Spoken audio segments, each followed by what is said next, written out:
Assalamualaikum warahmatullahi wabarakatuh. Ketemu lagi di channel Amin Al Abrar. Alhamdulillahi rabbil alamin. Allahumma sholli ala sayyidina Muhammad wa ala ali sayyidina Muhammad.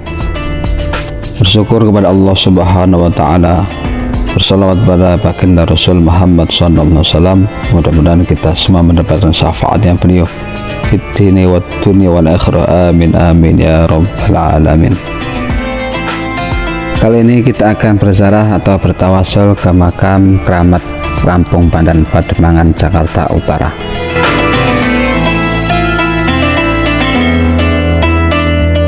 Alhamdulillah, kita sudah sampai di Masjid Al-Mukarramah Makam Keramat Kampung Pandan.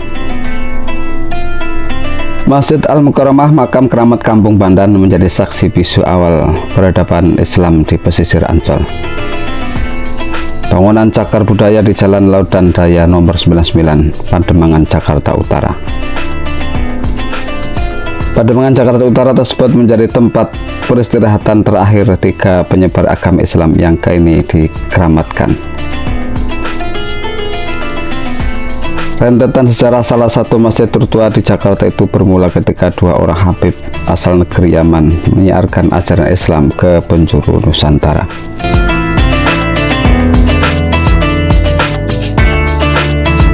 Pada sekitar abad 16 hingga 17, Habib Muhammad bin Umar Al-Qudsi yang wafat pada 1118 Hijriah atau 1697, dan Habib Ali bin Abdurrahman Ba'alawi pada 1122 Hijriah atau 1701 berkunjung dari Yaman ke Aceh hingga ke pesisir Batavia. Makam pertama itu Habib Muhammad bin Umar Al-Qudsi dan Habib Ali bin Abdurrahman Ba'alawi. Beliau syiar dari Yaman ke Aceh hingga terakhir di sini, ujar Ketua Masjid Jami Al-Mukarramah Makam Keramat Kampung Pandan atau Habib Alwi bin Ali As-Satri. Setelah kedua Habib tersebut wafat, ratusan tahun kemudian terjadilah kevakuman di kawasan makam keramat itu. Di momen tersebut telah datang Habib Abdurrahman bin Alwi As-Satri, seorang ulama yang rutin berdakwah di Batavia alias Jakarta.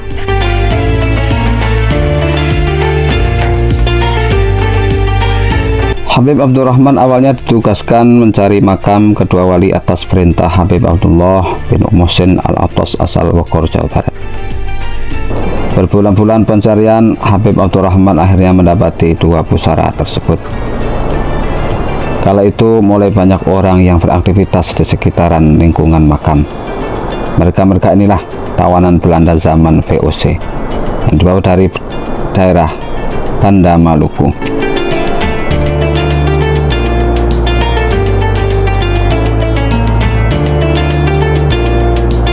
Dibawanya pada tahun 1879, beliau ingin supaya ada tempat ibadah dan tempat ziarah untuk ke makam 2 Habib sebelumnya, ucap Habib Alwi.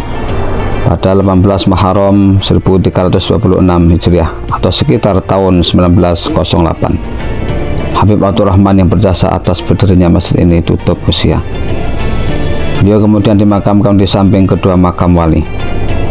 Kekinian makam Habib Muhammad bin Umar Al-Qudsi, Habib Ali bin Abdurrahman Ba'alawi dan Habib Abdurrahman bin Alwi As-Satri dikeramatkan di dalam Masjid Al-Mukarramah Makam Keramat Kampung Pandan. Ketika pusara penyebar agama Islam itu tampak ditutupi kain hijau bertuliskan kalimat tauhid.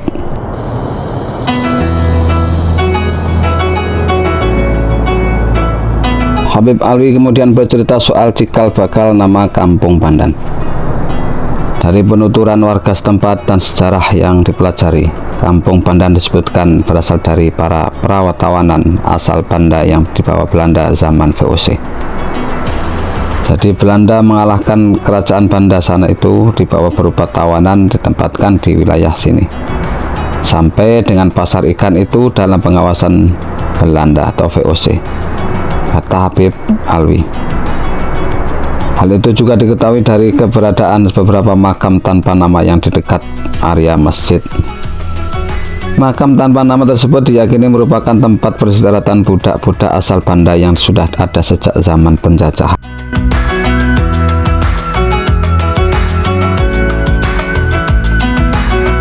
Habib Ali mengatakan ada makam yang enggak ada namanya di depan situ, tapi tahu sejarahnya makam ini ada saja sejak zaman penjajahan dahulu.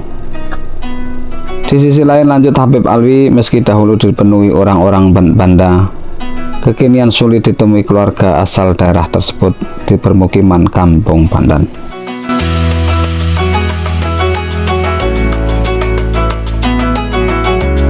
Hal itu bukan tanpa alasan. Habib Alwi menuturkan pada zaman penjajahan dulu, orang-orang Banda cenderung hanya singgah di pesisir Jakarta tanpa menetap maupun membangun permukiman. Sebab mereka adalah tawanan yang selalu dibawa pergi dari satu tempat ke tempat lainnya oleh penjajah dari negeri kincir angin. Kadang ada yang tanya juga, kalau memang ada orang Banda, artinya ada perpindahan penduduk dari Banda ke sini. Tentu masih ada yang tertinggal keluarga. Saya bilang, enggak, ucap Habib Alwi. Karena mereka kan datang ke sini untuk dipekerjakan dan mereka bukan mukim sebagai penduduk tetap di sini. Dia sebagai tawanan VOC, kemudian dipekerjakan di tempat lain, diangkut lagi, paparnya.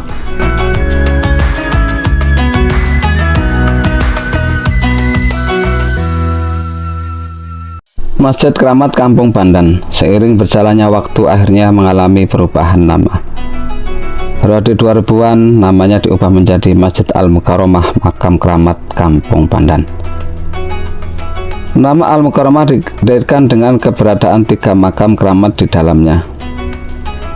Wali Allah punya kelebihan yang disebut karomah. Kalau pada zaman Nabi itu disebut mukjizat atau anugerah, kata Habib Alwi.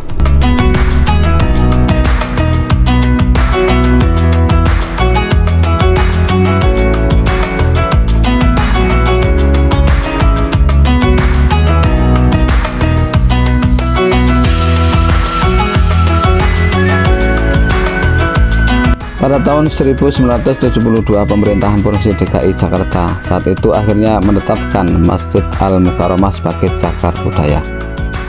Dan kemudian di tahun 1998, tembok pembatas akhirnya dibangun sekeliling masjid. Habib Alwi menambahkan renovasi besar-besaran yang dilakukan terhadap masjid itu terjadi sekitar tahun 2006. Saat ini Masjid Al-Mukarramah luas arealnya mencapai 3000 meter. Sementara untuk kapasitasnya masjid ini dapat menampung hingga 700 orang.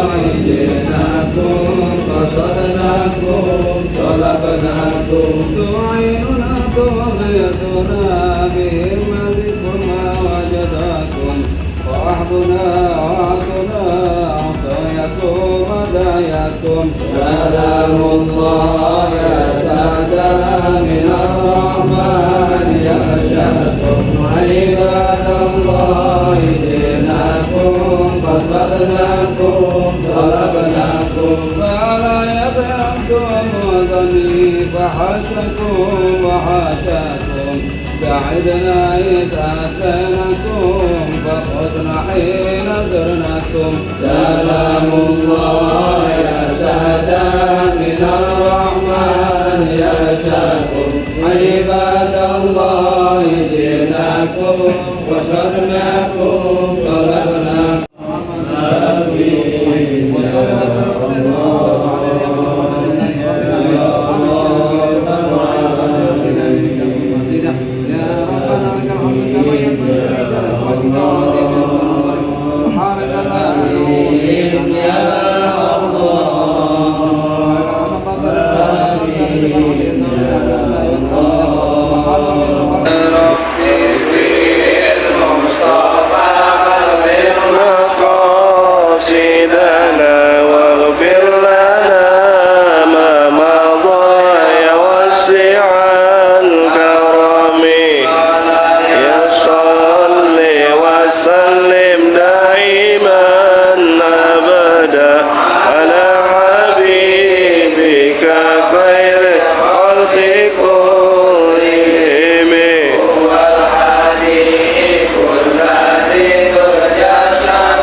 Bapak-ibu semuanya yang dirahmati Allah Subhanahu wa taala.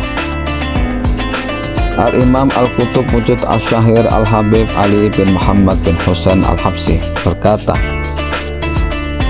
kalian berziarah datang dari jauh, sungguh yang akan kalian dapatkan adalah keuntungan yang begitu besar. Kalian yang sebelumnya kosong kini akan penuh terisi dengan berbagai kebaikan, pertolongan dan keberkahan. Mereka menjawab, tetapi kami datang bukan dengan hati yang kosong, Habib, melainkan kami datang dengan hati yang telah penuh dengan dosa, penyakit dan kesalahan. Lalu Al-Habib Ali bin Muhammad Al-Habsyi menjawab, keberkahan dari berziarah akan menyembuhkan semua penyakit itu, juga mengikis habis dosa-dosa itu. Lalu kemudian diisinya dengan segala macam kebaikan-kebaikan. Al-Imam Al-Habsyi Abu Bakar Al-Attas, seorang wali kutub pemimpin para wali pada zamannya, ditanya, apa balasan orang yang berziarah ke makam waliullah? Beliau menjawab, Allah memberikan dua keuntungan.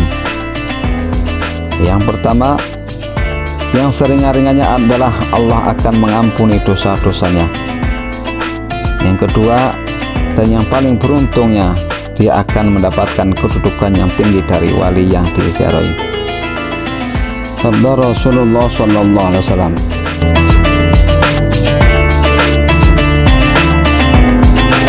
Rasulullah sallallahu alaihi wasallam bersabda, ziarahlah ke kubur karena dapat mengingatkan kalian pada akhirat.